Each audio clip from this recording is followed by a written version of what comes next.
The irresistible offer, creating and positioning your signature product. Tonight we're going to be getting into some product creation, creating the irresistible offer. And not only are we going to be getting into creating that irresistible offer, but there's some very important things that you need to do with that, and it all centers around positioning it and even your differentiation strategy that we're going to be getting into. We're going to be talking a little bit about pricing tonight. We're going to talk about our positioning strategies, differentiation strategies, some product creation ideas and generation. We're going to really get into a lot tonight, so just hang on. If you got a pen and paper out ready to go, we're ready to take off. Your irresistible offer. One of the easiest ways to get started online is as an affiliate marketer, and you've probably heard that several times. You'll hear that from a lot of marketers. They'll tell you, just start out as an affiliate marketer and you'll be, taken off. Well, there's probably been a lot of you already that are on this call right now that have tried the affiliate marketing techniques and started with that first, and you're trying to figure out why in the world things are really not taking off. Maybe you've made a few sales, but nothing really big yet, and you're just not sure why it's working that way when you've been told that affiliate marketing is probably the best way to begin. I, for the most part, disagree with that. And I'm going to be kind of hopefully showing you why throughout this, but I bet it's not too long before you realize that you could make even more money if you had your own product. And that's where it's all at, is getting your own product, positioning it in the right place. After that, once you get your own product, you got your lead generation products, you're building your list. That's when it really starts being effective as an affiliate marketer, is when you have that list building, you've gained that credibility, because a lot of times if you start out as an affiliate marketer, you do not have that credibility yet. You are not seen as the expert. So when you start doing product recommendations, a lot of people are not even buying from you.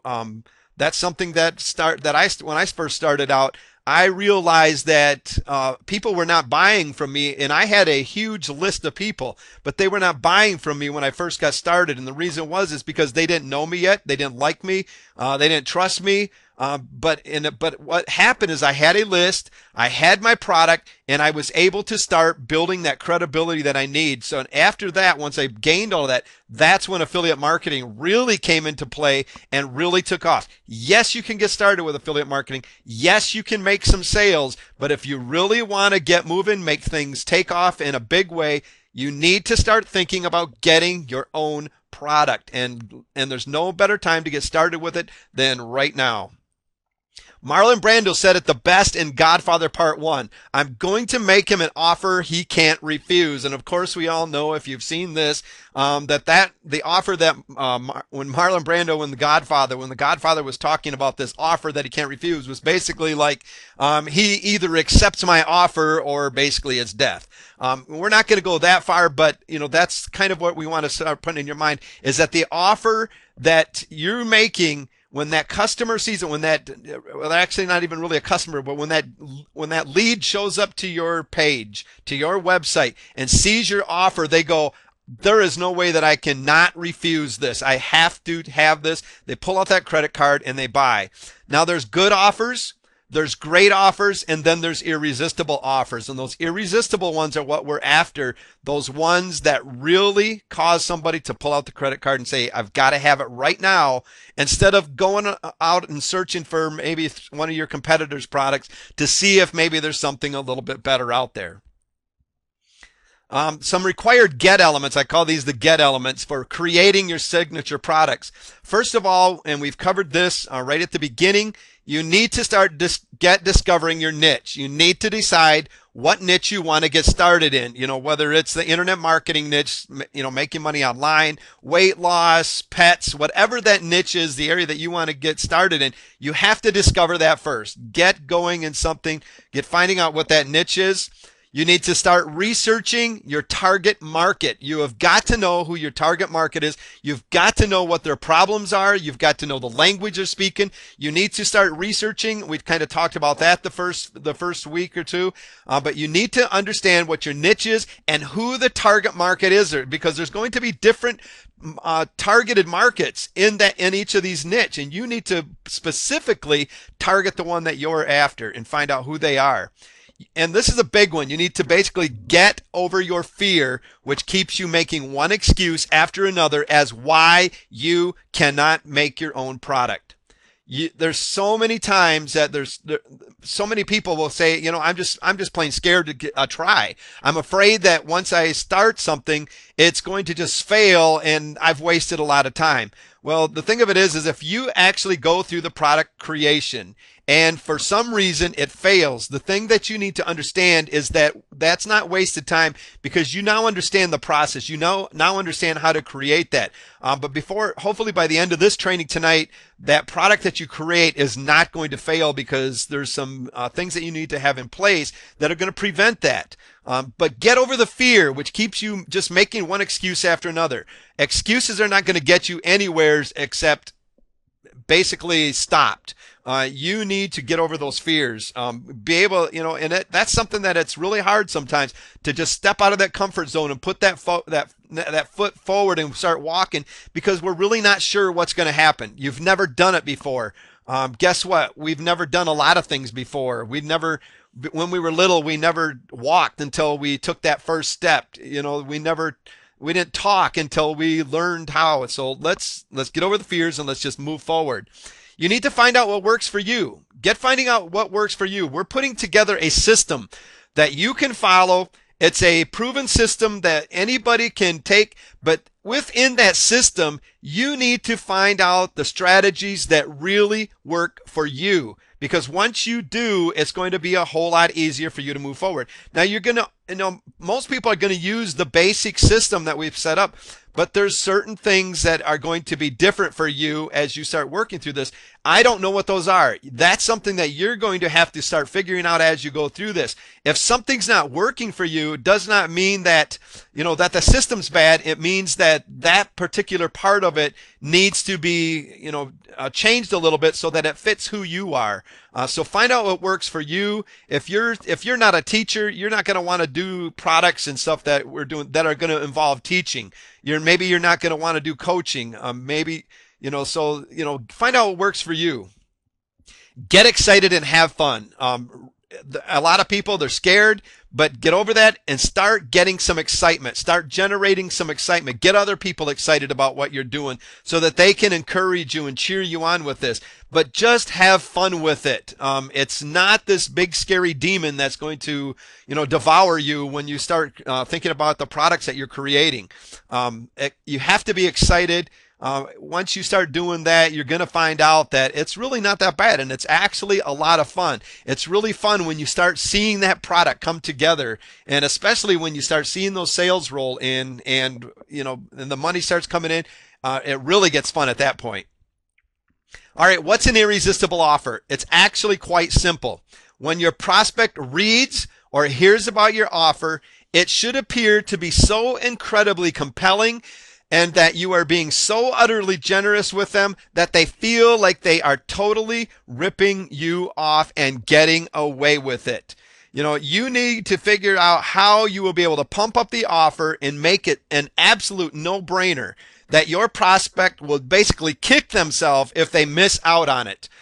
So basically, think of doing maybe a training webinar, put together such great content and really do it upright so that when people are missing it, they're like, man, I got to do whatever it can, whether it's staying up in the middle of the night, whatever it is, I have to do whatever it takes to be able to make it to those calls, to be able to join in and get the content that they're teaching.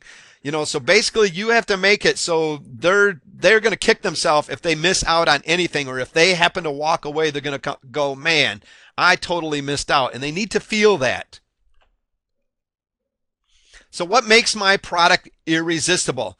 First of all, we're just going to kind of go quickly through these, and then we're going to take them one by one a little bit. But does my product or service have relevance? Can the prospect see that there is credibility? Is there true value? Basically, is there a return of investment to that customer? Can they actually see that there's going to be a return to them if they take that credit card out and buy? What are they going to get back in return? Does the customer see a risk to them to purchase? And if they see a risk to them at all, they're not going to purchase. So you've got to eliminate risk. Is there a sense of urgency? Why do they have to have it right now? Do I have a targeted audience and the right audience? If you do not have a targeted audience and the right audience, they're not going to see your product as irresistible because you've targeted the wrong people. Can the prospect or customer visualize the benefits? Does my offer seem too good to be true? Those are some things that we really got to put in place to really have an irresistible offer. Now let's take them a little bit, go into a little bit more detail on each one of these. The first one is basically relevance. Relevance is basically, why does it matter? Why does it matter to the customer, to your target audience? If there must be a problem, first of all, you have to do your research. You've got to identify that there's a problem. If there's not a problem, then your product that you're creating is going to solve basically nothing, and it is not going to be relevant to that person that shows up to your site. They're going to see that it is really nothing that they really have to have right now, especially. So make sure that it is solving a problem, that there is relevance. It has to matter to the person that's showing up.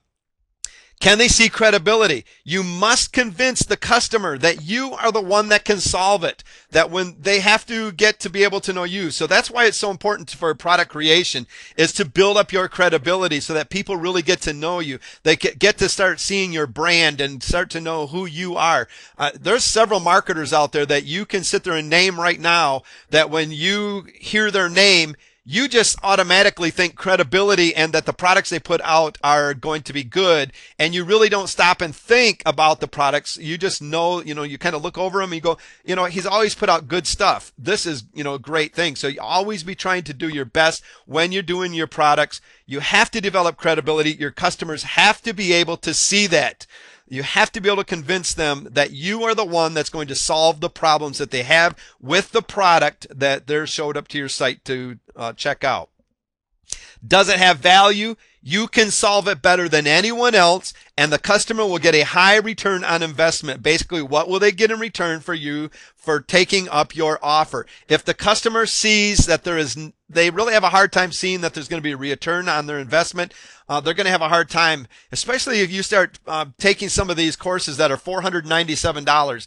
If you do not do a good enough job showing that there is enough value in that product for them to take the risk of spending that money, for them to be able to see that they're going to be able to get something back, they're going to have a real hard time pulling out that credit card. Now, it's probably not going to be so hard when you've got, maybe a $10 ebook, $37 product. They look at that as they still would like to see a return on their investment, but it's not as critical because they're like, okay, this isn't quite a huge investment for me. If I lose out, well, I guess I lose out.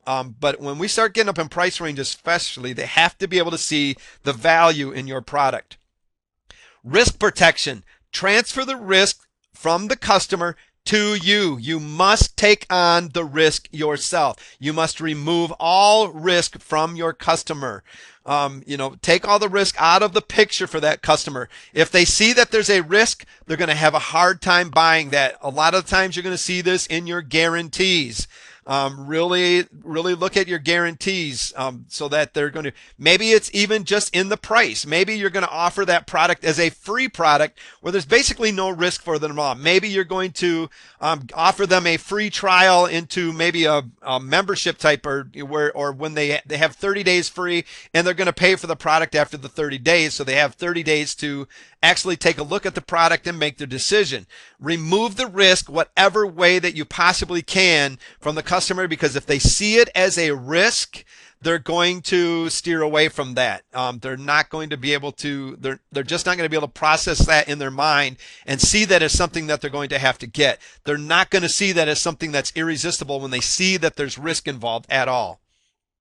It has to have a sense of urgency. Why should they buy it right now from you instead of waiting and going and looking for the competition's product, something similar out there? They have to see it, whether it's a limited time offer where basically maybe it's a one-time offer where they look at that and go, man, I would really like to go check out the competition, but he's telling me this is the only thing and this looks pretty good. Okay, I got to have this now. They've got to be able to see that there's a sense of urgency of why they need to get it right now while they're on your site instead of coming back. Because if you don't provide that, they're going to go looking elsewhere and they might not ever find you again. They might not ever even think about you again, or they find it somewhere else where somebody else did do a good job of providing a sense of urgency and they took that one and you totally missed out. All right, next is you have to have a targeted audience and the right one. You can come up with the best offer in the whole entire world, and you will totally miss the boat if you offer it to the wrong group of people. You can't sell ice to an Eskimo. A lot of times you'll hear this thing. It's like, this guy does so good, he could sell ice to an Eskimo. What in the world does an Eskimo need with a bunch of ice? They're sitting on a block of ice. What you can do is sell ice and a lot of ice to a very thirsty crowd. Somebody that's been in some of these warm states and stuff during the summer. You go to a crowd that it's been hot out all day. You can sell all the ice that you want, but you're not going to sell to somebody that's sitting there with a full ice machine, basically. So, you have to have the right targeted audience. You have to know who needs your product. You have to know who has the problem that your product solves. All you have to do is basically give them a taste to the right audience and then offer them a second glass. So basically that's where your free offers come in, where basically you send somebody to your site, you give them a taste, and it quenches that thirst, and it's so good, it's so refreshing that they just have to have more. And that's what you want to do. And that's when you send them, basically right away, right to that first page where you start making that sale. Instant offer summary. This basically gives the customer something that they can use to gauge the validity of your offer and what makes it better than buying from your competition. They've got to be able to see in their mind, basically the instant offer summary. A good example of this would be something like Domino's Pizza that says basically pizza 30 minutes or it's free. Basically, that's something they can picture in their mind.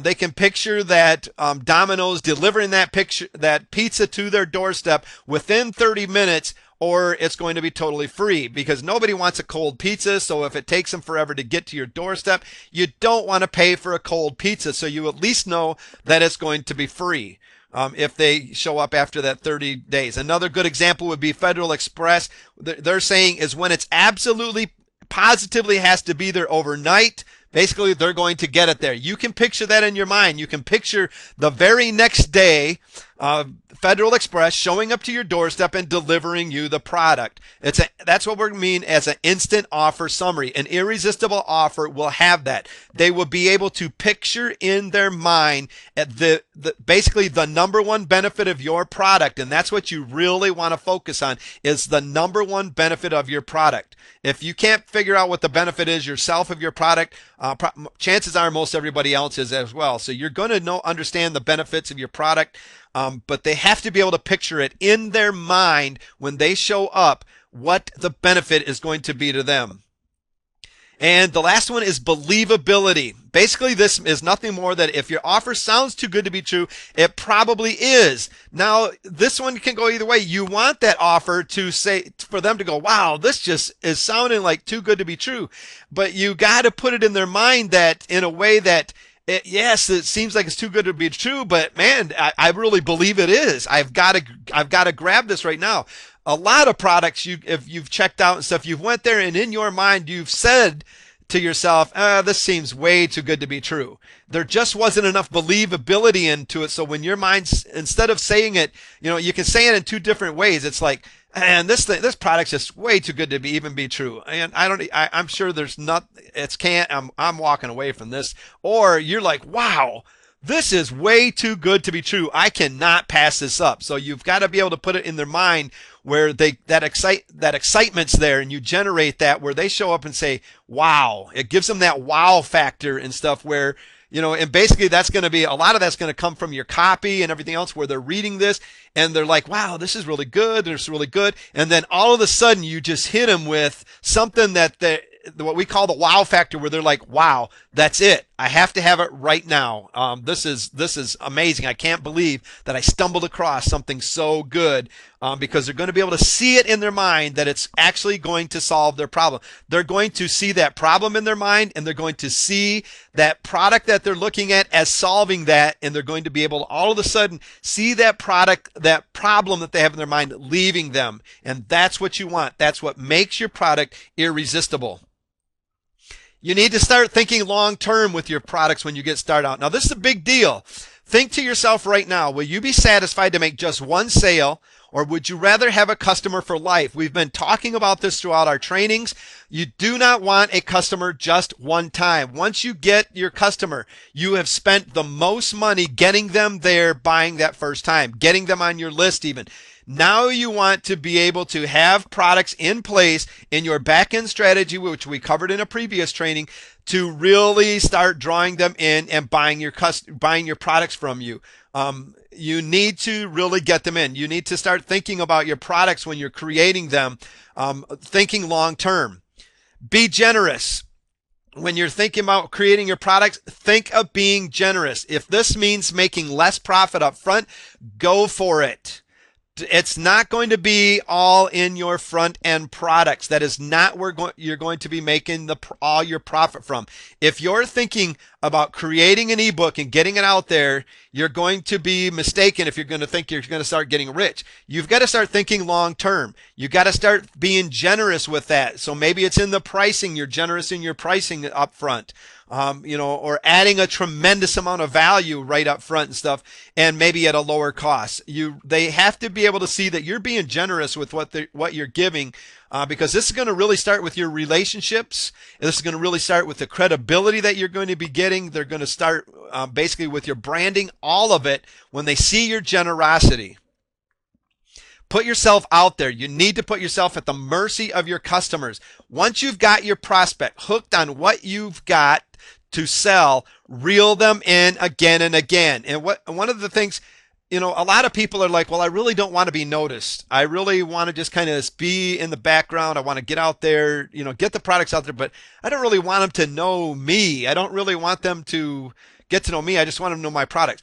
I'm telling you, put yourself out there, get known, because you need to come across as the credible expert. They have to be able to see that. It's not just about the product. They need to be able to see who you are. They need to believe in you. They need to trust in you, and they need to build that relationship with you. That's who they're looking for, because you're going to be able to then be able to sell them after you've hooked them. You're going to be able to reel them again and again and again. And this is where it really picks up when we're talking about affiliate marketing, is when you put yourself out there, they believe in who you are. Now you can start reeling them in and again with your affiliate marketing and with your other products and stuff that you're going to have.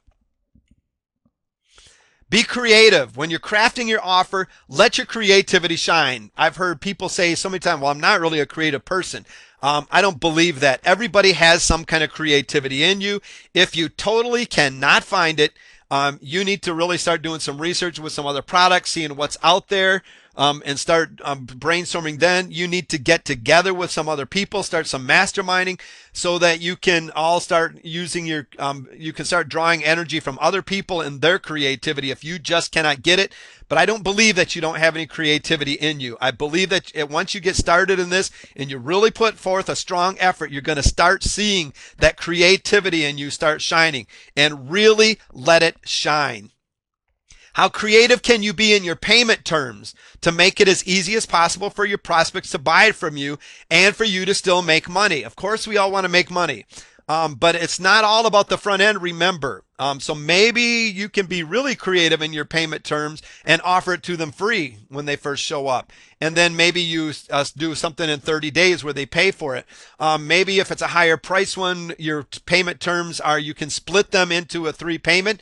You have to be careful. You have to be thinking on this because a lot of times they will cancel their credit cards or they'll stop payment or something on it before they actually pay for the second or third one. So you have to be able to make sure that you're able to make a profit when somebody just pays for maybe that first payment or whatever. So always be thinking, but how can you be creative when it comes to your payment terms?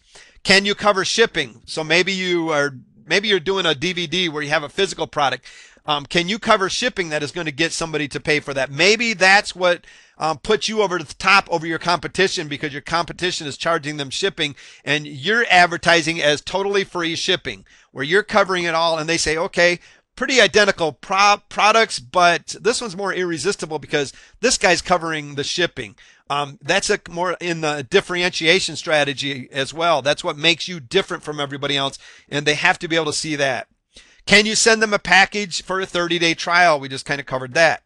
Can you be creative with your guarantee? People have got really creative with guarantees. They've come up with all sorts of them. I'm sure you've seen them. Some people will offer a lifetime guarantee for things. Some people it's 30 days. Some of them will just they'll read go to ClickBank and read what ClickBank's acceptable to them, and that's what they are going to go by, or Pay.com. Or PayPal. They're just going to go by with what their rules and regulations are. And a lot of people will really begin to get creative. They'll give 60 days, 100 days, 6 months. It's guaranteed, or I'll set it up for you. Really be creative in your guarantee. So that's a place that you can become creative at. Can you add special bonus offers? You either create them or use private label right products. And I'm telling you, really be thinking private label right products.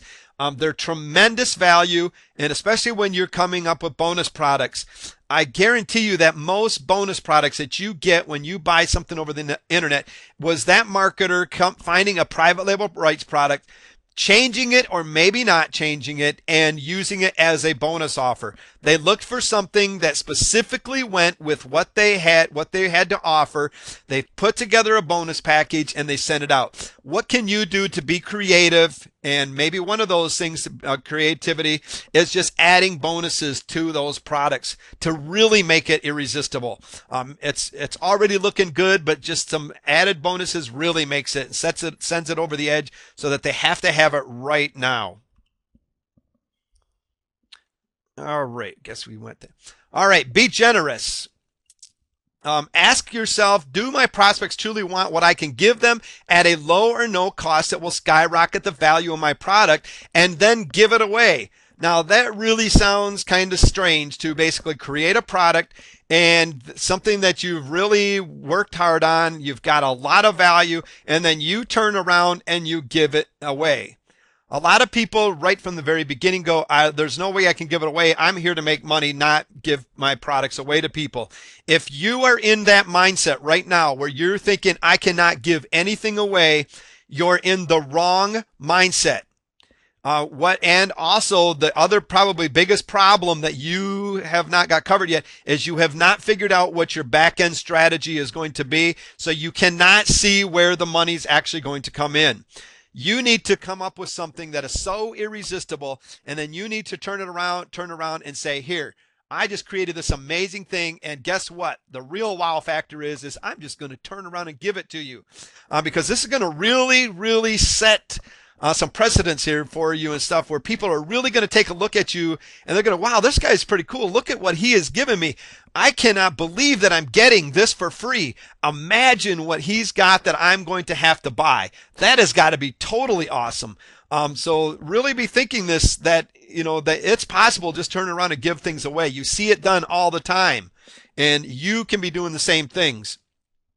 Bonus offers are another way to be generous. Marketers frequently either don't include bonuses at all, or they pack their products with untargeted, meaningless bonuses that nobody actually even wants. And I'm sure you've seen these products where you've went through the bonus packages going, what do I need that for? What does that even have to do with this offer? Sure, it sounds great, but we're talking list building here, and that has nothing to do with it. Or I'm looking for training for my puppy, and this guy is trying to teach me how to make money online. Well, with his bonus and stuff, make sure that your bonus offers are really show some meaning, that they can see how it's also going to help solve the problem that they're suffering from right now. A lot of the times the bonuses don't even make sense in the mind of the customer. They have to make sense as well as the original offer. They must be relevant. They must make sense in the customer's minds. And a great way to use them and to really give some generous offers is to use private label rights offer for your bonus offers, as we've discussed a few times now. Product creation and idea generation. Before you begin on the actual product, you need to decide what your product will consist of. And we're going to be covering some things here in a little bit of what actually your products can be consisting of. But you're going to want to make sure that you know before you get started what it's going to consist of, instead of just sitting there scratching your head saying, well, I'm started, but I'm really not sure what I'm doing or where I'm going with this. Use a competitive analysis to find out what is missing in the marketplace. Search for weaknesses in your competition. Now, a good way to do this is to basically start looking in the marketplace, start finding out what products are already out there in the niches that you're in. When you find out what products your targeted market is already buying, take a good look at that. Write these products down. Research and just look for as many different type products that are out there in that niche. And the reason that I'm telling you to be looking for them is because you might come up with a lot of different ideas that maybe that targeted audience, either for one, has not thought of yet, or they've thought of it and that target audience just did not buy into that. And so that's the reason that you're not finding them. So you've got to kind of be checking those things out as well. But really do a competitive analysis to find out what is out there in the marketplace already, what your competition has to offer already. Look for weaknesses in it. Maybe they do not do a good job of visual training, so that you can do. Maybe they don't do a good job of audio training, so you can add that. Maybe their support is really, really weak, and you can add that, because that support really adds a lot to making the product irresistible. Maybe they cannot see that as something right now, but if you are known for a good support, the people that are coming to you over and over and over, they're going to see that in the follow-up products that you have, that, hey, if I've got a problem, I know this guy's going to help me out. I know this lady's going to help me out. The support is tremendous. I don't see that changing. That adds irresistibleness to your offer. Come up with ideas based on what people want, need, and what's missing to solve their problems. You're going to be able to find holes in the marketplace. A lot of the times, if you're already exploring those niches, you're seeing things already that are not helping you. Maybe you've bought a course teaching you how to set up websites or whatever, and they're really not explaining the technical part very well.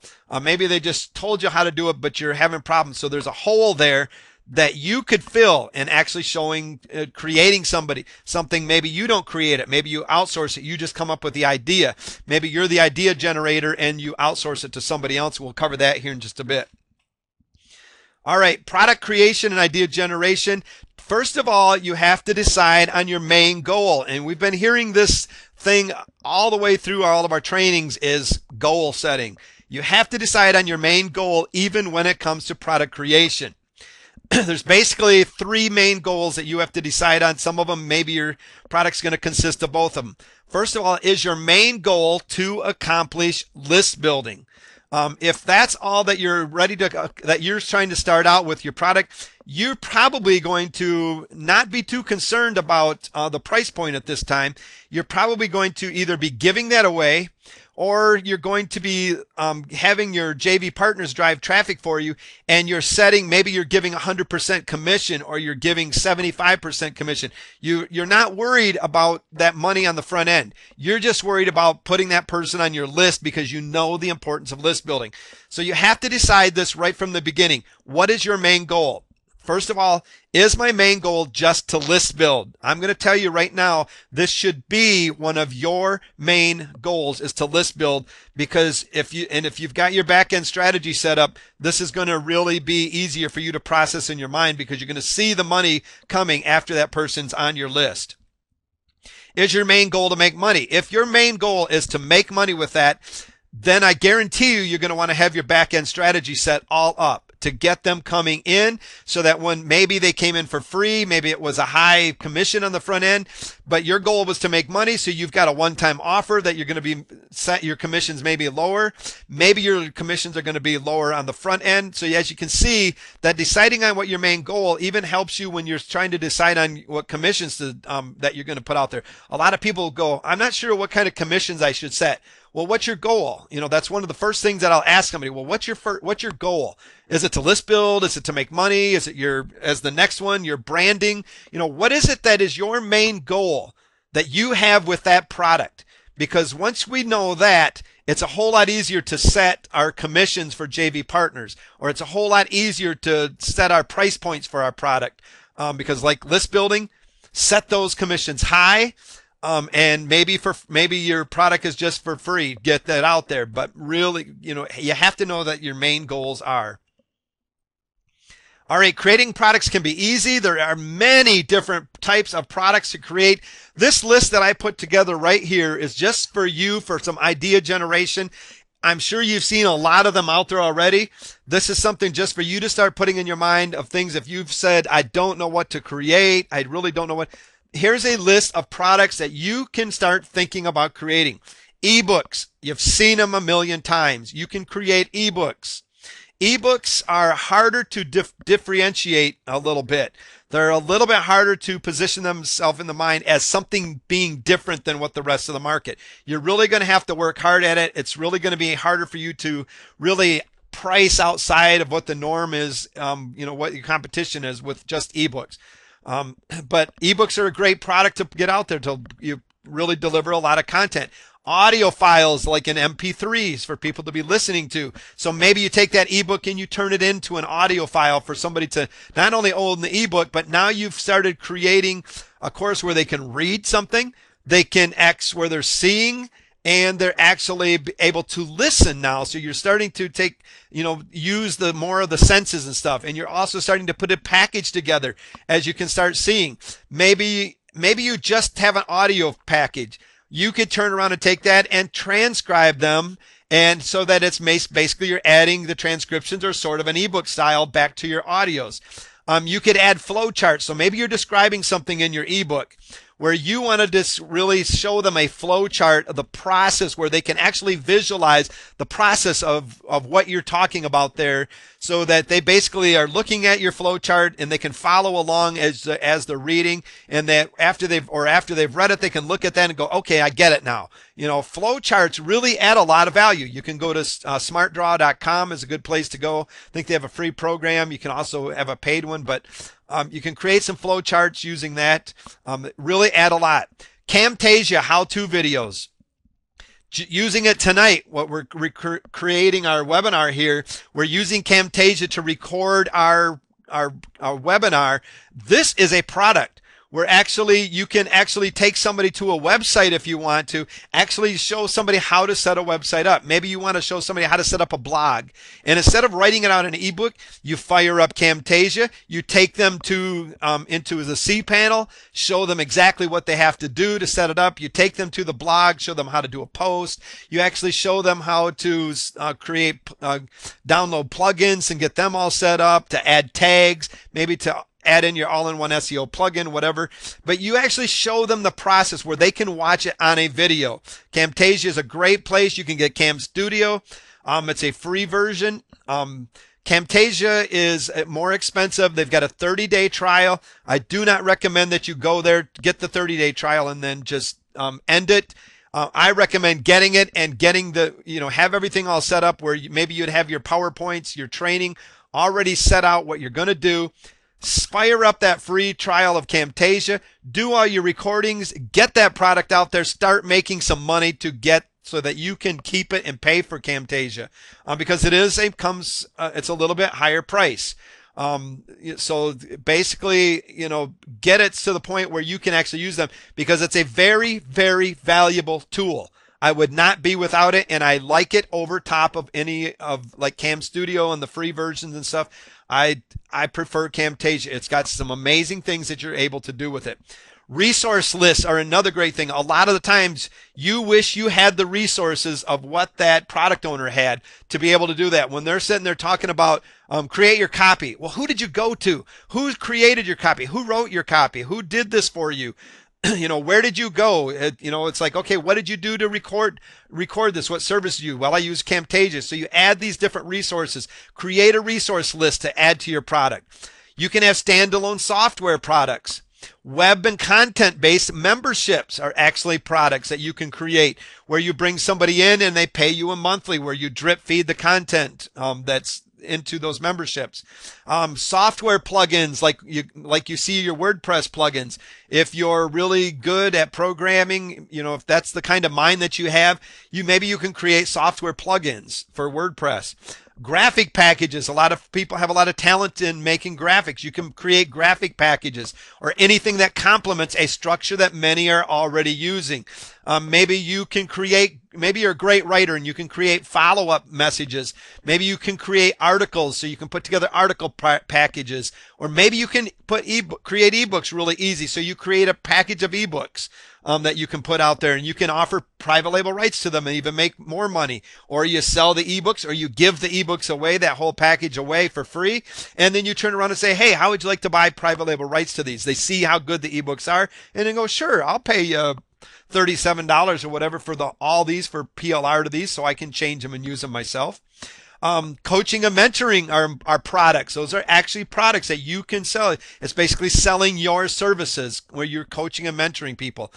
Offline events. Maybe you get to the point where you want to create an offline event where you get people that you can interact with them offline. You're actually bringing in other marketers to be able to speak for you. They've got products that you can sell at the events. Physical products, books, CDs, DVDs, etc. Maybe a whole complete packages. So maybe you want to turn what you have into a physical product. So your ebook, instead of just a digital form, you turn it into a physical and you send it out. Instead of an audio, you turn it into a physical CD or a DVD and send it out. Live webinars like we're doing right now, that you can actually look at and watch and learn from, are great products to be able to put together. And teleseminars, where maybe they don't see what you're actually teaching, they don't see your screen, but they're listening to you on the teleseminar. These are great things that you can do. You have the recording afterwards, so you just fire up that recording service that you got, and you've got an instant product. It's an amazing way. I love this last one, using webinars and teleseminars, because there's so much that you can get out of it. You can list build using these. You can basically create great relationships with them, deliver content, and we'll get into some of this a little bit more, but I love these. All right, webinars and teleseminars are two of my favorites. Ways to keep in touch with my customers, create valuable relationships, and deliver top quality content. It's a fast and easy way to create a product. You just basically put together your product, your PowerPoints, basically, or you don't even have to have a PowerPoint. If you can't figure that out, who cares about the PowerPoint? Just go to like your cPanel, like we were talking about earlier, about setting up your WordPress blog, where you actually just go to the sites and show them exactly what you're doing. You're recording your screen the whole time. I love it. You can go to GoToMeeting.com. It is pricey. I want to say for the full service of the Pro Edition, it's like $499 right now, and I want to say that's a month. And I don't quote me on that for sure. Make sure you go check that out. They used to have it where you could get in for like $99. They've upped their prices because so many people are using it. Once again, it does have a free version. Get everything set up. Take advantage of that free version, get that product all set up, created, get it out there, maybe do something where you create a webinar. You'd go through the training, and as you're going through the training every single week, I mean, think of how many webinars. You could do 4 webinars in a week. or you could do 2 a week, maybe 4 of them in a month, whatever. That's 4 of them that you could take them, and at the end of these webinars say, you could sell your product, you could sell somebody else, or you could sell private label rights to the training course that you're creating. The course does not even have to be done yet. They see the value. Make sure that it's high value so that they can see it all the way through, and they're going to say, yeah, I'll buy this from you right now. So you can start generating some income using these. So make sure you have everything set to go. Fire up, get your free 30-day trial, and then get started with it and start generating so that you can keep the service. They do have services that are cheaper that you can possibly start out with. They don't allow as many people. Once you really get going, you're going to want to go for the full service that it allows 1,000 people at least on the lines. Usually once you get going, you'll be able to fill that in no time at all. But think of the amount of sales that you could start doing if you had a webinar that you could sell private label rights to that product that you're creating as you're going along. Instant teleseminars, the same way. Go to Instant Teleseminar, they actually can show slides now, not really your PowerPoint presentation, but you can put slides into it where you download them, where you can show slides. It's not as good as GoToMeeting. You can interact with the people because they can come on, you can mute them, they can raise their hands. It's got some really good services. I prefer when I'm just doing a call to use my Instant Teleseminar service so I can actually talk to the people, where I can open up a two-way communication and find out what's in their mind. They've got a place where people can actually just type in their question that they have. You see it, you can answer it live where they actually get on, or they can use the phone service. Either way, both of these are great ideas for product creation. Create a content-rich PowerPoint on a subject in your niche that you are an expert at. Click record and teach away for instant product creation. You can either get people on live, or you can just record them and create the product and then put it out there.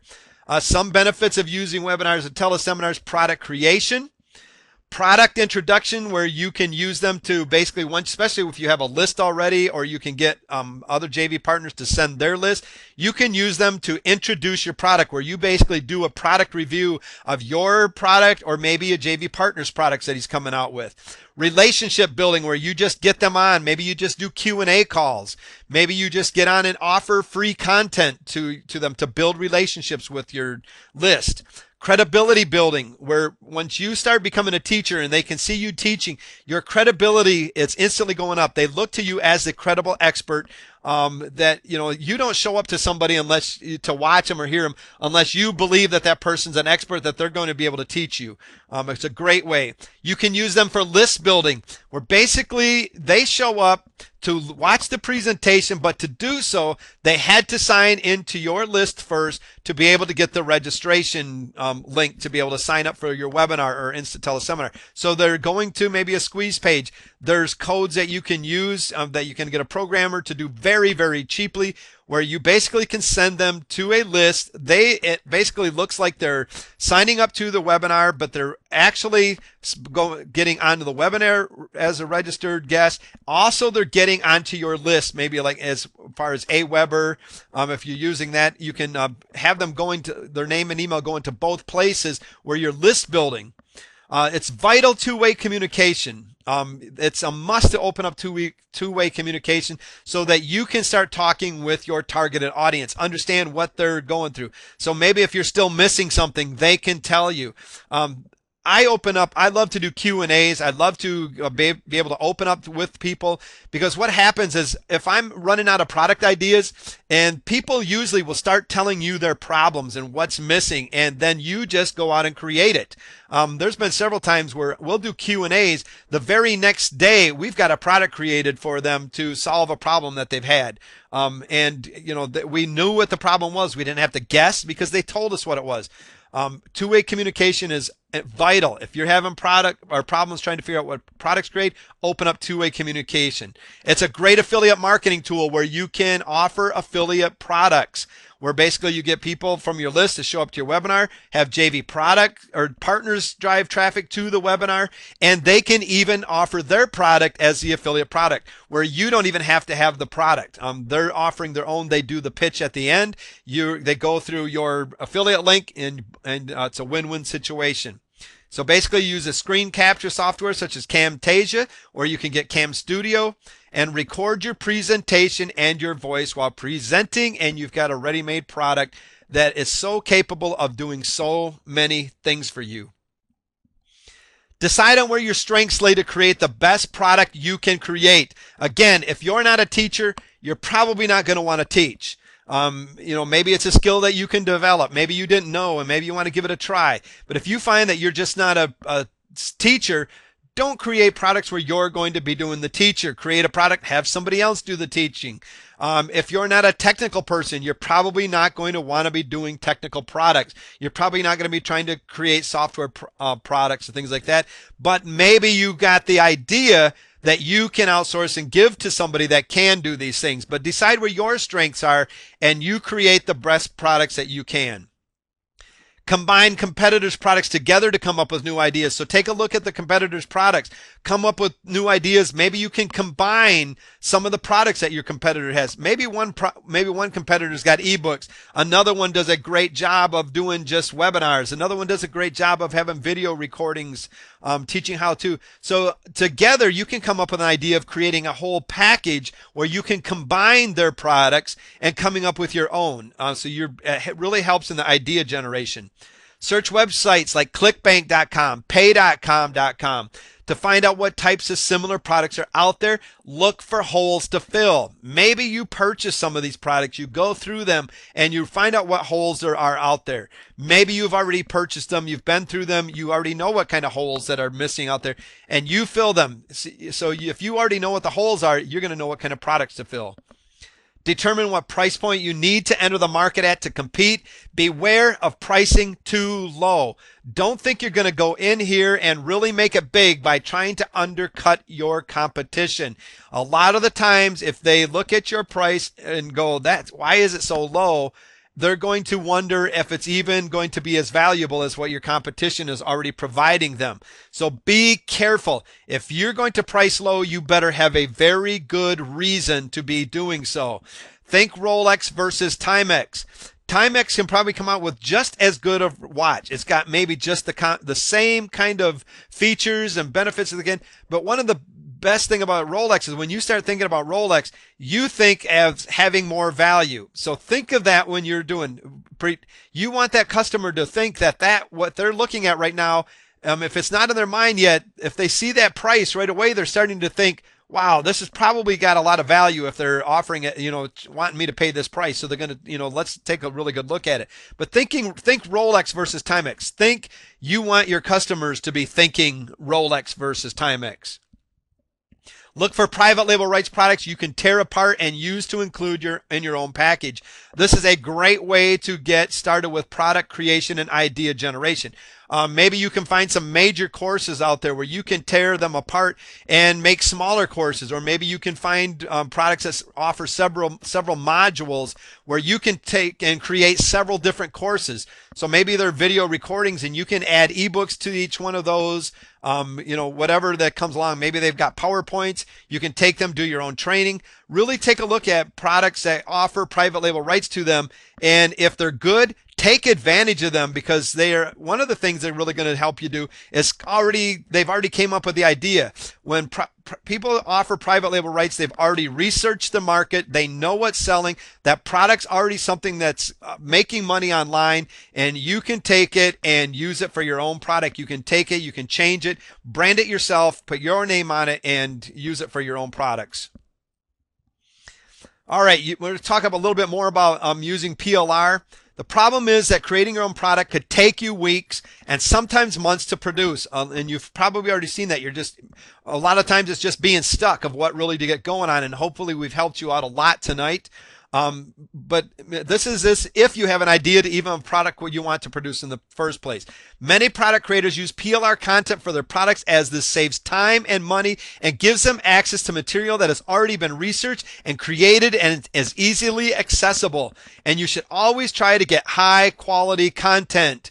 But if you get stuck with some cheap stuff, don't just throw it away. There is some amazing things. I have taken some very, very cheap ebooks and turned them into amazing PowerPoint presentations. I've taken things that were maybe gave 10 top tips, and I've taken each one of those tips, I really expanded, and I was able to create 10 PowerPoints and create a 10 module presentation out of. So don't give up even if you find out that it's just cheap quality or whatever. Add to it, make it better. But when you really find something that's good, it makes it a whole lot easier to get going with. Challenges of product creation are basically no time, no money, or the lack of idea. Usually it falls into one of these three places right here. You don't have no time to create it, you don't have no money to do it, or you just don't have an idea. PLR, this is where it comes in. It's a time saver, and who wouldn't want more time? It's inexpensive. It's usually easier on your wallet. Even if you have to pay a little bit more for it, usually it's better quality and you don't have to do as much to change it. And flexibility, you can rewrite it, rebrand it, add your own spin and personality, and it's very profitable. You have a very high return on investment on your investment of PLR products. If it's cheap, you really have a high return on it because there's so much that you can do with it. Think of taking a $2 ebook or whatever and turn it into a high course like I was just talking about. Think of the investment, your return on investment then. But thinking of something that's really high quality that maybe you paid a few $100 for, but you've already got that high quality, you turn around and sell it, and you start selling several copies of this. Think of the investment that PLR offers. And it's a great, great idea generator. Find several pieces and take pieces and parts from each of them and create a brand new product for your back end. So maybe you can use these where you can take and just use them to start creating your front ends, and then maybe take them apart and you can start creating your back end. So especially if you have like a big course that's got several modules, maybe your first introduction module, and then you're saying for the rest of the course, it basically is your one-time offer or your back end strategy. Maybe you take that and you develop several courses where you position it in your strategy where you're showing them, a step-by-step process for them to go through. Find high-end training courses that complement your front end. So look for PLR courses that are high-end training courses that complement what you brought that person into your front-end marketing with. Use PLR as bonus offers like we've talked about for increasing your back-end affiliate products. Recommendations to increase conversion. So if you're going to be doing the affiliate marketing, use them to increase your conversions in the back end where you're offering affiliate products. Break high-end courses with several modules into several smaller courses. Just personalize it, improve it, and market. And I want to emphasize, whenever you have PLR, there are several of them out there that you really don't have to do a lot, but personalize it and improve on it if at all possible. Set yourself apart from everybody else that's going to use it. A lot of people go, well, if there's so many people with the same thing, how in the world am I going to sell that? Don't worry about that. There is such a huge market out there that there's always new people that are if you do the best job at getting traffic, they're going to find yours overall. So make sure that you're doing a good job of improving that product and in marketing it, and you're going to be the one that's going to get noticed. Most people that buy something online, even if it's PLR, never do a thing with it. 10% of the people at the most, and it's even lower than that usually. Sometimes 1 or 2% of the people actually ever do anything with it. So, don't think that maybe because there's a lot of other people buying it that you're not going to be able to compete. You definitely can. Personalize it, improve it, set yourself apart. Set yourself apart in your marketing. All right, here's a quick quiz for you. Are you having problems finding great new product ideas? Are you investing too much time and money and still getting nowheres? Are you wasting too much time looking for your next big product idea? If you're struggling to create your own product to sell online, then the question should not be why use PLR, but why are you not using PLR? Because I'm telling you, it will really save you time and money. It'll save you a lot of wasting time looking for what your next big product is. It'll save you time and money on researching because it's usually already been researched and the product's already known to be a good seller. And it helps you with your product idea. So always, I want you to keep PLR in the back of your mind. All right, some outsourcing secrets. If you just can't do it yourself, but you can come up with the ideas, outsourcing is a great thing. Use Elance, Guru.com, Rentacoder.com. odesk.com. Go to these places, check them out. We're not going to get into a lot of detail with our outsourcing, but go there, check these places out. One of the things you have to do is post your project in as much detail as humanly possible, so they have a great understanding of what you want them to do when you're outsourcing. Never accept the first bid. The first bid, a lot of people go, oh, that sounds good, and take that. Never accept the first bid. Because there's going to be somebody else that's going to come along that's going to give you a better bid. Be patient. Just don't sit there and just, take the first thing that comes along. Be patient. Give it some time. Really take a look at what other people are offering you, the bids that are coming in. Do your research to find out ask people to give you an example of what they can do. If you're going to do article writing and put together a product that maybe has ebook, have them give you a sample of their writing that has to do with the articles you want them to write. So if you're in the pet niche, make sure they can write articles about pets. Maybe if you're in the make money online niche and that person knows everything about pets but nothing about that, it's gonna come across as that. And a lot of people look at it as, well, how am I going to write these articles? I know nothing about it, and that's what keeps you from stopping, because you're afraid people are going to be able to see that in your writing. Well, absolutely, that comes into play. So make sure that somebody you're outsourcing to can actually write, and take a look at their articles. You can find interns. Local tech schools and college students right in your local communities are a great place to go. What comes along with these students is teachers. That's where the expert is. They want to see the student succeed. They want this student to get these jobs, to get this experience, so they're going to be right there helping that student get them. Tech schools are great places. A lot of times they'll do it for free just for the experience. Mastermind group members, get started in your masterminds. If you're in a mastermind, you already know the value, because a lot of the people in your group, each one has different skill sets. People on your list. If you have a list already, and that's another great reason to have a list. Contact people on your list. Say, this is what I want done. Is there anybody out there that's an expert at this that can provide me a sample? And this is what I'm going to be paying. So look to people in your list.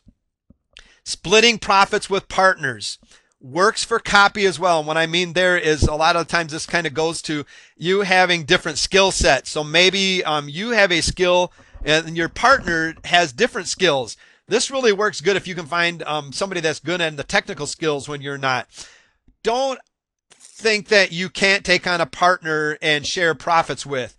If it helps you get up and running in a faster time, isn't it better to be splitting profits than never getting up and running at all? I've found that when I took on partners, this was one of the fastest ways to start generating income. You got two people coming up with ideas. You got two people, three people sometimes splitting the work. It's really great. And they all come in with different skill sets to be able to do different things, where it's going to help pick up the slack from the things that you're lacking in. Use forums. Go into forums. Say, hey, this is what I'm looking for. Is there anybody in here that's got it? Because a lot of times you're going to find a lot of different skill sets in these forums and people that are willing to do what you want. Again, don't accept first bids. Ask for an example of their work. All right, here's where we really get into some major stuff that we really need to be thinking about. Product positioning and differentiation strategy. This is so important to your irresistible products. Why do new products fail? A lot of people will basically have the greatest product out there. They'll just say, it's like, man, this is the greatest thing. I know everybody needs this thing. The reason that it fails is that your product differentiation and your positioning of the product was weak. And I'll tell you right now, there is nothing worse than sinking 6 or 12 months into creating, especially a high-end product. Ebooks and things like that are not going to take that long, but you really sink a lot of time into creating a product that no one wants to buy. I've done it before, and I'm telling you right now, it stinks. And it 100% stinks for you to get to that point where you open it up, you are looking for those sales, and they just do not come in. And you've just spent 6 to 12 months sometimes creating a great big high-end course going, this is it. Everybody's going to want this, and nobody wants it at all. All right, you need to start thinking in reverse. When we're going to talk about positioning first, instead of starting with yourself, you need to start with the mind of your customer. And that's why it's so important to get to know your customers. That's why it's so important for you to start list building and getting things going where you can open up two-way communication. That's why it's so important to research your niche, to get to know the language so that you can get yourself out there. That's why it's so important to position yourself out there in a place where you can be seen. You've got to get to know people. You may have the best product and know it is something that makes sense to you. You know that what you have is going to do something great for somebody else. You may even know your customer needs it. But if it doesn't make sense to the customer, they will not buy. I've seen this happen time and time again. Research and communication is so very, very important when it comes to positioning your products. You have got to research it. You've got to get inside, research that customer's mindset, get to know where they are at right now. You can invest monetarily. If you're going to be doing your research, you can either invest monetarily or with time. I say do the time because most of the monetarily stuff has already been done. We've already talked about, when we were talking about finding your niche, going to places like dummies.com where they've already researched, they've paid already for the research. Why pay again where you can just go do the research for free and just do a time investment? So that's one good thing to know right there. Make sure that you find that narrow window in the mind of your prospect or customer in order to position your product and services effectively over a product or service of your competitor. Changing a mind is an extremely difficult task. How many times have you argued with your spouse, your friend, a neighbor, or somebody where you've argued and you each had a different frame of mind? You've each thought of something and you've argued it over and over and over. You've each had a different position. How easy was it for them to change your mind, or how easy was it for you to change their mind? Usually it just ends at a standstill where you look at nobody really won, or you both think you won, and usually you just walk away. That's what's going to happen if you don't position it in the mind of your customers so that it makes sense to them that they have to have it. If they do, they're just going to basically look at that as going, I don't get it, and they're going to walk away. You've got to know where they're. You have to position it in the mindset that is already there. It has to make sense to them when they show up. All right, I got a little graph here, and this is kind of I call it the product ladder. A lot of people will call it your product funnel. Basically, you're going to have at the very bottom of the ladder, or the narrow end of your funnel, is going to be your very first introductory product.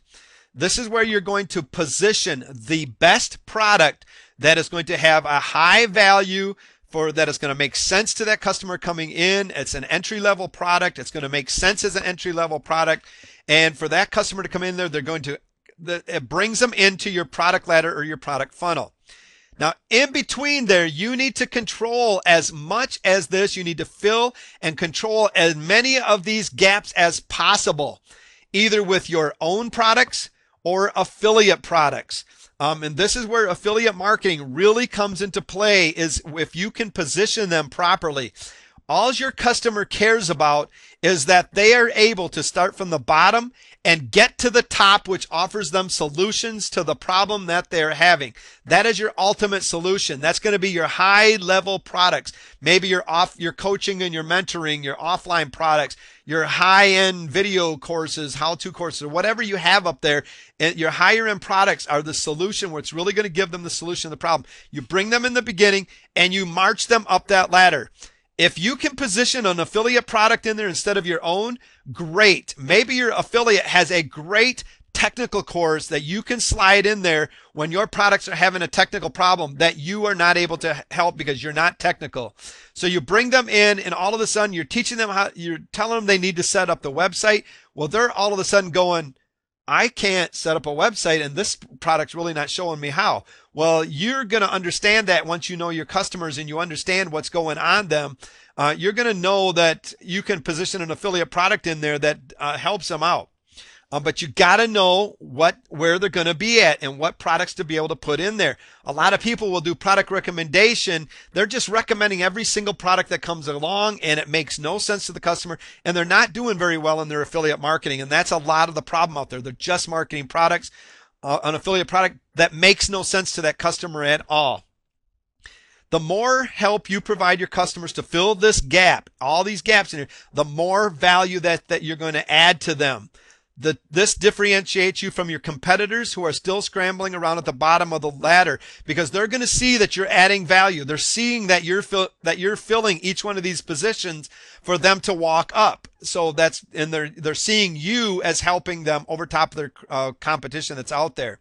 You need to control as much of this ladder or that product funnel as possible with affiliate products, whatever kind of products you put in there.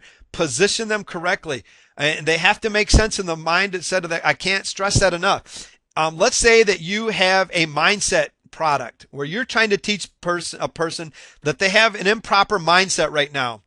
Well, how many times have you bought a product, you've seen that product, you came in there and you're like all excited, ready to go, and you're like, this is it, I'm ready to go, I'm pumped up, you think your mindset is perfect. Well, if you introduce a product right away about mindset, they're going to go, this makes no sense to me. My mindset, there's nothing wrong with it right now, so I just ready to go. So what the heck is this? Get out of here. I don't need you. I can walk away from you. It didn't make sense to them right now. But let's say 3 or 4 weeks down the line, and they're still struggling. They're like, what in the world is going on? I don't get this. I just can't figure this out. Well, what if you introduce a mindset product right there and we say, you know what? I still see you struggling. We've been going over this. You're struggling. Your problem is your mindset. And here's why I say this. All of a sudden, you can position it in a place where it's going to make sense to them. It's like our weight loss niches that are out there do a great job of this. You start out buying these products that are a pill or a drink or something that's going to help you to lose weight, or they sell you an ebook that says, here's this diet plan you need to follow. You start following this diet plan a few weeks into your dieting, and all of a sudden you get something maybe in the mail or something in your email saying, hey, I got this great product for you to recommend. I'll bet you that right now you're feeling kind of weak. Your energy level's kind of low right now. Well, the reason is because of, that you've been doing all of this exercise. You've been dieting and stuff, and your energy starting going, well, I've got this great energy drink for you right now.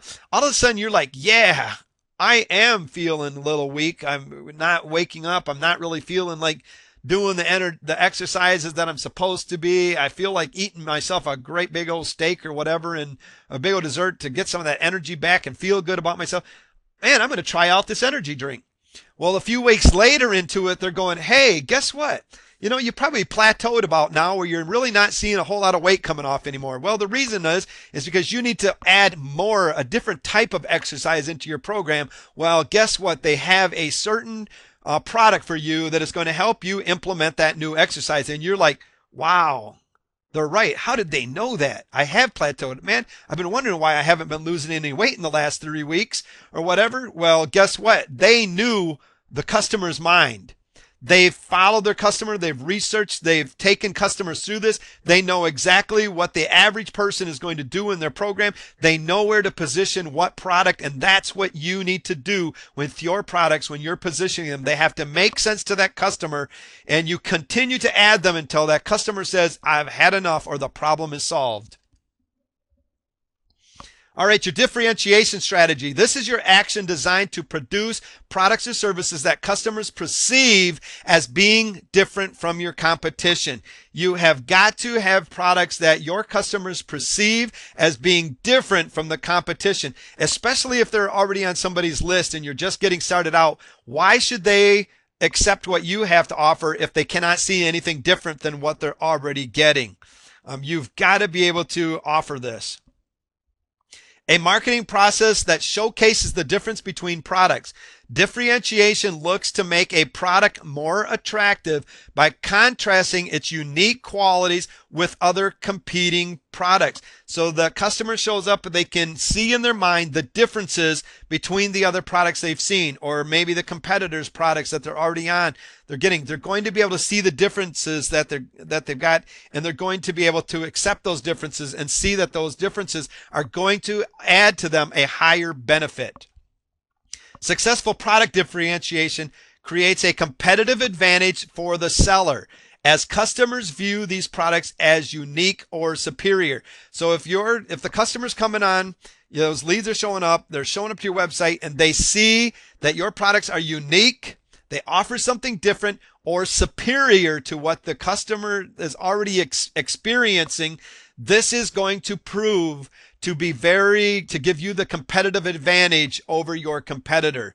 Your customer has got to be able to see that it's unique or superior and that the benefits are there. Maybe it's unique, but they cannot see the benefits. It has to be something that they can actually see.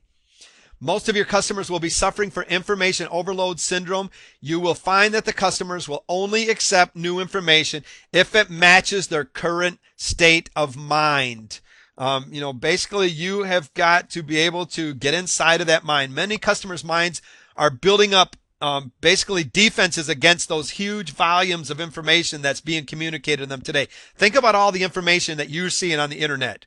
Think of all of it that's available to you. Your mind is already building up a defense against all of this huge volume of information. When you go to a site, your mind basically says, seen that, done that, get away, you don't need it. Or it's like, wow, I can accept this. This is something different. Let's take a look at this. So the mind screens and rejects much of the information that is being offered. Think about a customer that comes to your site that has been maybe seen similar products and you're really not showing them anything different, and they've had poor experiences with these products, other products already, and they're seeing your product as something very similar, not offering anything different. Why would they want to have another bad experience? And their mind is already going to say, whoa, warning here. They're saying good, but I'm seeing nothing different than you've already experienced, and that hasn't been so good so far. You've had enough pain. And it's going to shut down, and that person's going to leave there. You've got to be able to show something different than what they're already experiencing. And again, they have to see the benefit of what is different. It is increasingly becoming difficult to create something new that doesn't already exist in your prospect's mind. Don't worry about creating something new. There's tons of stuff that's already out there. You just worry about creating something that is going to set yourself apart. So if you're creating like an ebook, that's going to be something that's hard to set yourself apart because you're just basically saying, hey, I've got another ebook for you. What can you add to that is going to set that ebook apart in the customer's mind to say, okay, that's great. An ebook, great, but this guy's offering me audio. Okay, maybe that's going to help me to learn better because I learn different, by listening. I learn better by listening to it. Or maybe they see training videos that go along with the ebook. So instead, okay, I've had a lot of bad experience just from ebooks and never really learned much. But through this training series that's saying that they're really going to go into depth of what this ebook's talking about, that's something different that I haven't experienced for. And that sounds like something that I really could benefit from. So don't look for just things that are new already, but just what can you add to them to set yourself apart. How to achieve product differentiation. Product differentiation can be achieved in many ways. It may be as simple as packaging the goods in a creative way. So maybe it's how you package it. Instead of an ebook, you package it in a video course of showing them how to go through the step-by-step process. Maybe it's a physical package, something that differentiates you over the competition. Incorporating new features, functional features into it. We talk about making sure they can see the benefits, but maybe you create more features that you can add to this where you've seen software products or whatever that if they really had this feature, it would really be good. So you put those features in to differentiate yourself. Again, don't concentrate on the feature when you're promoting it. Concentrate on the benefit of that feature.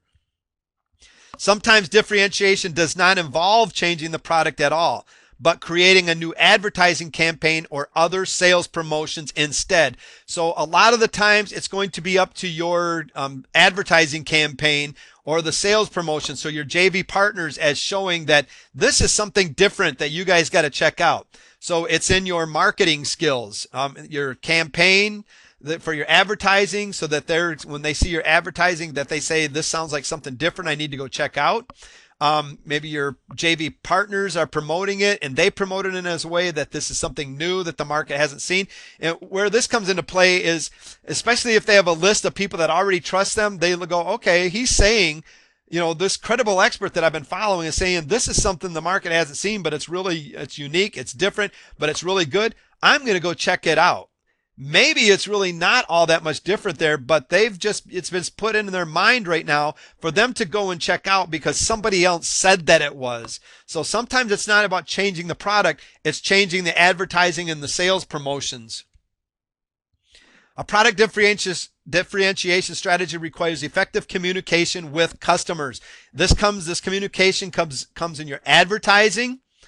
You communicate through your advertising, through public relations, through sponsoring of events. So maybe you set out certain events, and maybe it's you turn your advertising or whatever into an event style advertising, where like you do a product launch becomes an event, that you're sponsoring. Maybe it's an offline event where you're getting together. Maybe you're doing webinars. You promote your webinars as an event that you can start showing your people what makes you different. Think about having a product, and instead of having them just show up to the typical ebook or sales page, that you have them come to a webinar where you take them into your product. Right now, you're already showing them something different, that you're willing to let them take a peek into the product. You're not going to give them everything. You're going to show them some of the benefits, concentrate on the main benefits of it, and let them show them. But you're able to take them in and show them what makes you different, what makes your product different over the rest of them. So you set up a webinar, teleseminar to really connect with your audience.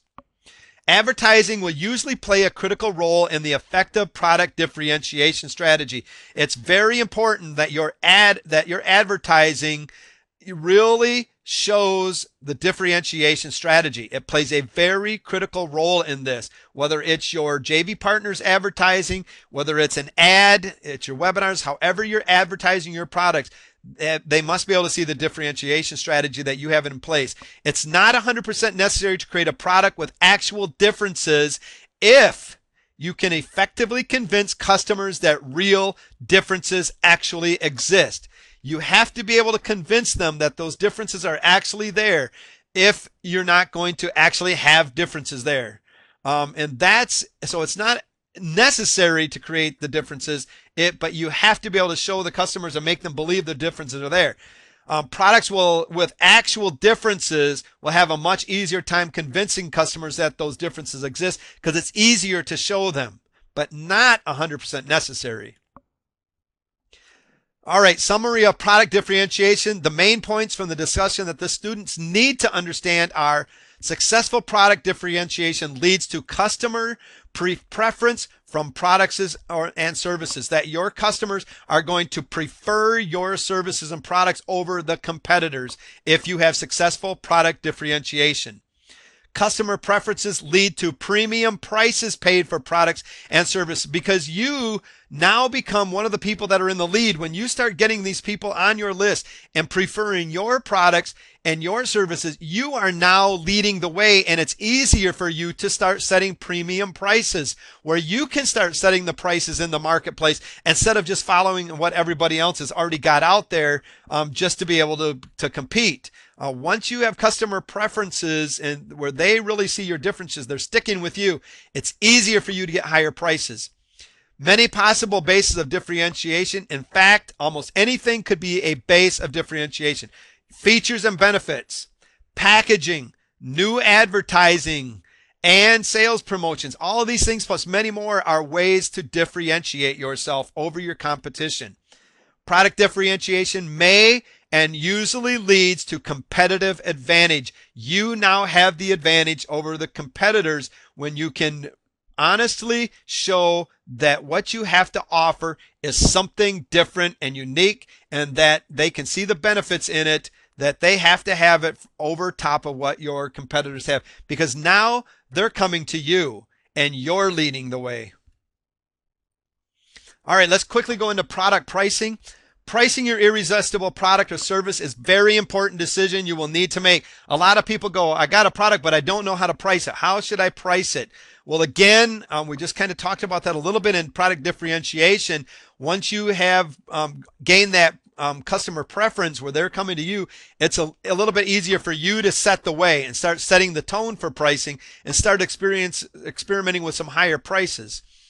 You must offer your products for a price your target market is willing to pay. That's why research is important. We've discussed research many of times. It's important. Research the pricing that's out there. Take a look at products that are similar to yours and take that as a lead, especially if you're just getting started out. You haven't got the credibility yet. You really haven't struggling with your differentiation. You're going to have to basically stick with what's out there right now. So find out what the market is willing to pay. If they're not willing to pay your price, you charging something higher than everybody else and they're not paying it, you're out of what their comfort zone is. Pricing should price you should set should produce a profit for your company, or you won't be in business for long. Take into account your costs that it takes to create your product, competition, product and service prices. So make sure that you know what the competition's products or service prices are already. And going back to taking account your costs, even if it's not really costing you anything, think of the time that you're putting into it. You should put a value on your time. How much is your time worth that you're putting into this? Customer perception of the value. Basically, you have to, the customer's perception of the value that's there is going to help you set your prices. There will be times when you decide to set prices below cost or even free for specific purposes, such as trying to gain entrance into the set market, list building, or clearing inventory. So there are times that you're going to set your prices below. And remember, I told you toward the beginning, if you're going to start undercutting your competition, you're coming in and saying, I'm just going to set my prices way lower than everybody else because I want everybody to buy from me. They're going to see my low product. Not necessarily are they going to buy from you. You have to have a reason, like I was telling you earlier. Some of these reasons are gaining entrance into a set market where sometimes it works to set them lower prices where everybody else go, okay, this looks similar. This one's a lower price, so I'm going to take this one. Sometimes that works, but think that Rolex thing, a lot of times they're thinking prices that are comparable or even higher, sometimes a little bit easier to buy because they're looking at that as automatic value. Maybe it's your list building. If you're list building, trying to get started list building, you might be giving that away for free or very low end. Or if you're, doing some type of, maybe you've got a overabundance of physical product on stock where you do a clearance. Or maybe you've got your list is stale, so you're kind of like doing a clearing inventory sale where it's like, I got all these products, I want to give you a clearance kind of sale type thing. So I'm giving you several of my products or whatever for a lower amount. So if you're going to set, there's going to be times that you're going to decide to set prices below or even costs of the competition. As a general rule, better products have a higher price, because they have higher production costs, because you're basically putting more higher quality materials and longer production and creation time and more selective tests being run on your products. So usually the higher production costs that you put into this are going to be higher, have a higher price when it comes to pricing that product.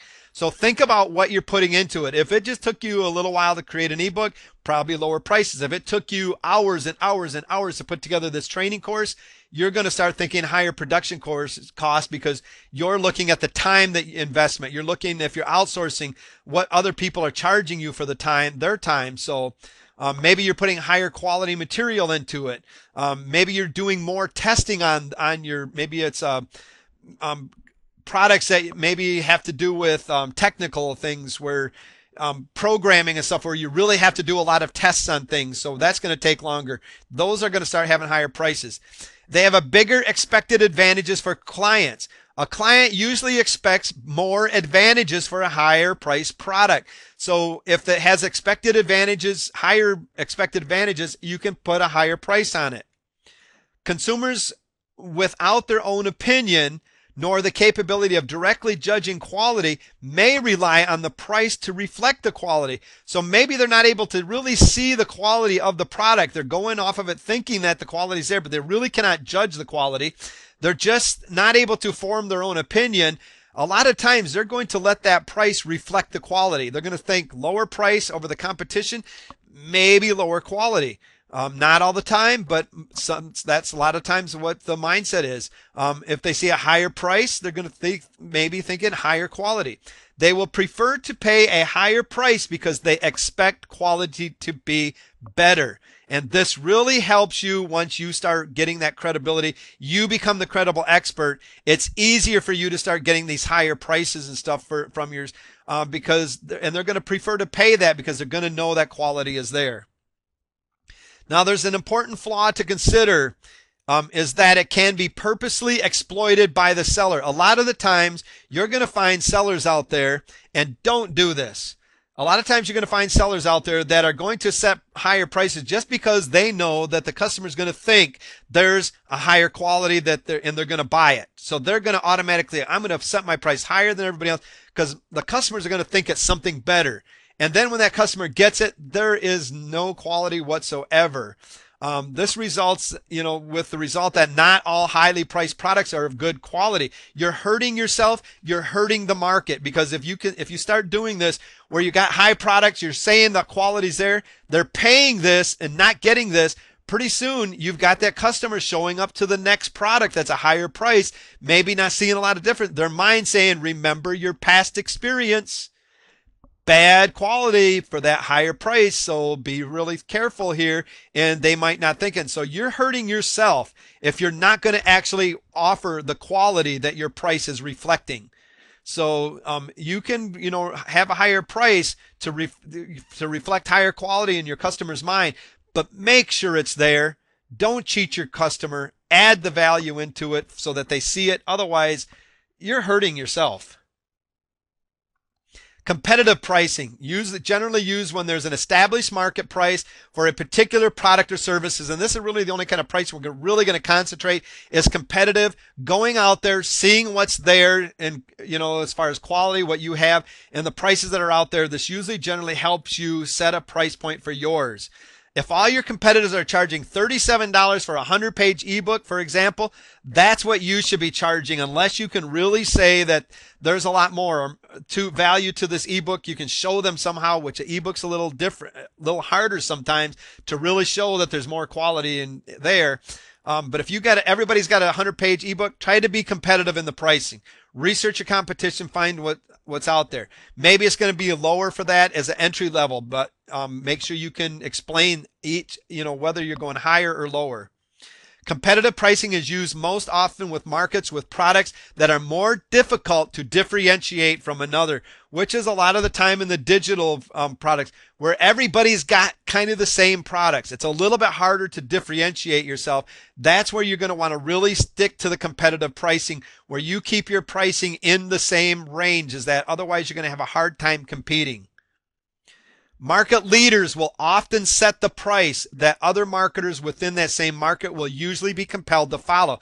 That's why it's imperative that you become a market leader, that you have your own products, you gain that respect, that trust, you show that you're delivering the value to your customer. Because once you become a leader, you're the one that often sets the prices that other people are going to start following. So maybe you can start going up in pricing that forces everybody else to start adding value to their product. You've seen it done several times where you've got used to a product, all of a sudden somebody steps up the game and really adds something in. It's a little bit higher price, but they start setting the tone that everybody else has to follow. You want yourself to be in that position. Be able to defend the prices you've set, whether they're low, free, whatever the price is. Be able to defend that price. If you're giving it away, there better be a good reason to give it away. If it's a high price, make sure that it's a good high price. Even if it's competitive and the same thing, make sure that you can defend that price to show that there's competitive value in that product. Be able to make a case for setting higher prices than competitors. Example, I'm providing a superior customer service or a stronger guarantee. You better have a way to prove that. Not just saying that. So maybe you've got some testimonials about your customer support. Maybe you have a stronger guarantee. So you're saying you're paying a little bit higher price, but don't worry, I'm removing the risk from that. Trust me, the value's there. I'm removing the risk by giving you a bigger and longer guarantee than the customer. So there's nothing for you to lose. Trust me, they're able to understand that, okay, he's really giving me this. He's believes in his product. And I can believe that too, because if it doesn't happen, I'm going to be dumping it back on him. Perceived value. How the customer perceives the value of the product determines the maximum price customers will pay. In your irresistible products, the customer has to be able to perceive the value. They have to be able to see the perceived value. And this is going to be value-based pricing.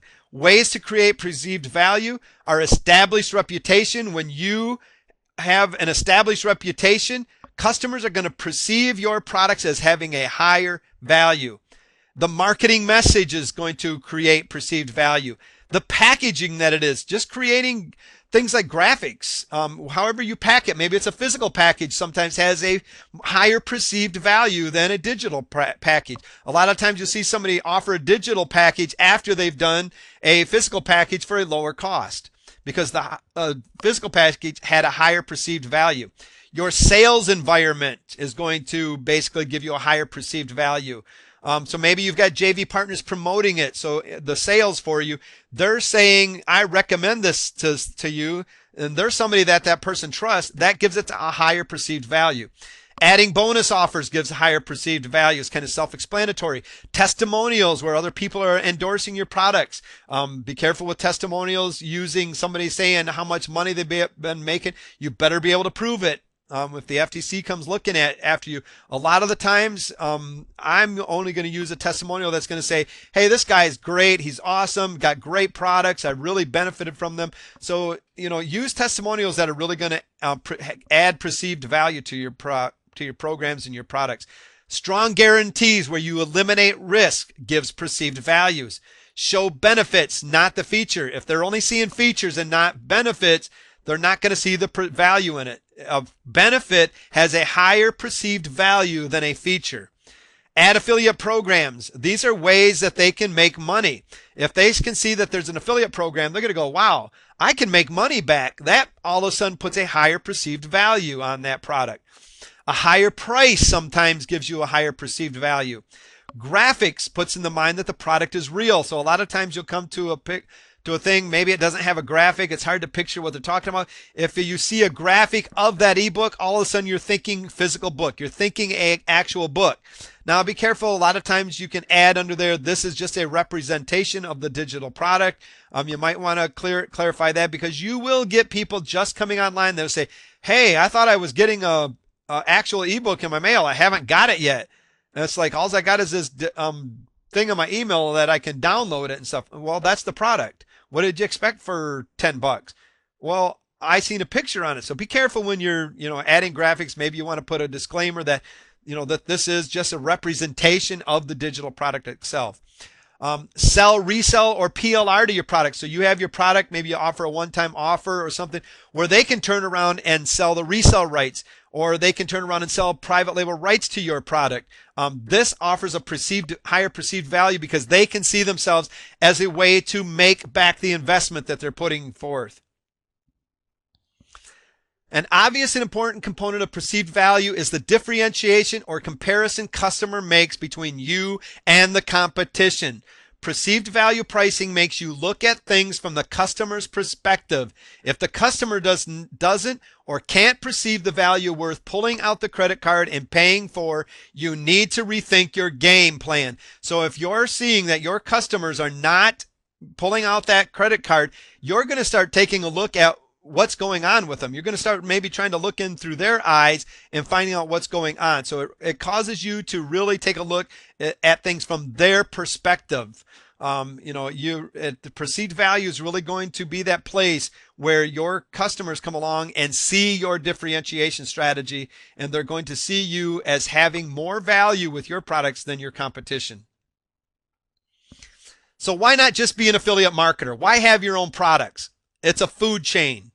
You have a choice in life. You can be at the bottom of the food chain helping make the fat cats at the top rich. So you can be an affiliate marketer if you want to, and unless you really got a control under it and have a really good list, you can be at the bottom of the food chain helping all the fat cats sell their products. Or you can be on top of the food chain where others sell your products and make you rich, or at least better off than you are now.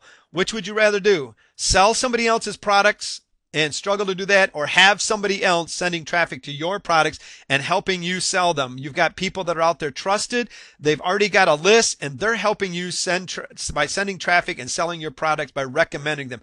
Which one would you rather have? Do you want to be the worker bee working your tail end off selling other people's products? Which I'm telling you, it's a lot of work, especially when you're just getting started out. Or do you want to have a whole lot of people selling your products, doing the work for you? You can work hard making other people money, or you can have other people working hard to make you money. Which one do you want? Just take a second and think about that. Which one of those do you want? Here's the only secret of success in this simple business of ours. And I'm telling you, it's really rather simple when you start understanding it and putting it all together. Find out what people want to buy and sell it to them. Yes, you can do it through affiliate products, but your own products are going to give you the credibility. Why continue to give the product owner that you're selling the products all the credibility? Gain it for yourself. Please understand that there's nothing wrong with selling other people's products while you're developing your own products. So maybe while you're developing them, you're doing some affiliate marketing. But just get developing your own products. There's a number of people who make good money selling products as an affiliate. I understand this. You understand that they're out there. But most of them started out with their own products. They've got their own list of people that know them and trust them to deliver value. And they've got other people marketing their products for them and doing all the work while they're bringing in the money. But the best way to use affiliate products is to have your own lead products and use affiliate products or other people's for repeat sales to existing customers, like that product ladder. The best way to use affiliate products is to position them properly in your product funnel, in your own product funnel, on your own product ladder, where you've got your customers going up that and you position affiliate products in there. In summary, make your offer irresistible. Make it worth the effort to the customer to place the order. Transfer the risk from the customer to you and add a sense of urgency. These things are important. These things especially are important to make it irresistible. Transfer the risk to you and add a sense of urgency that they have to have it now. Not many websites truly have irresistible offers, which means you have plenty of room to differentiate yourself from the competitors. Don't think that it's going to be something that's really hard for you to do, because there's not a lot of websites that already have a truly irresistible offer, which leaves a lot of room for you. You've just got to do your research. You just got to get started, and you're going to find out that you're going to do just extremely well. Believe in yourself and just get doing it. Think in reverse. Instead of starting with yourself, start with the mind of your customer. Get to know your customer. List build, people. List build. Get to know your customers. Get to know who they are. Do your research. You may have the best product and know it's something that makes sense to you and that your customer really needs it. But if it doesn't make sense to the customer, they will not buy, guaranteed. The type of irresistible offers you create are limited only by your imagination. So now's the time to start brainstorming about yours. It's only limited by your imagination, the type of irresistible products that you can create. We've covered many, many different things that you can get started doing, different examples. We've kind of showed you what you need to be doing and what you need to be thinking while you're doing this, some different ways to research and explore. Just get started. Start brainstorming. If you can't figure it out, get with other people, brainstorm. Have other people help you do the brainstorming and research. Just get out there and get things done. Start your own products. Don't let fear overtake you and keep you from doing things. It's very vital to get started, because you need to be the credible expert that people turn to for your own products instead of depending on you to give them everybody else's. It's okay to put in affiliate products, but you need to be the credible expert in order to really build a good, strong, long-term business with a good, solid foundation to get people in.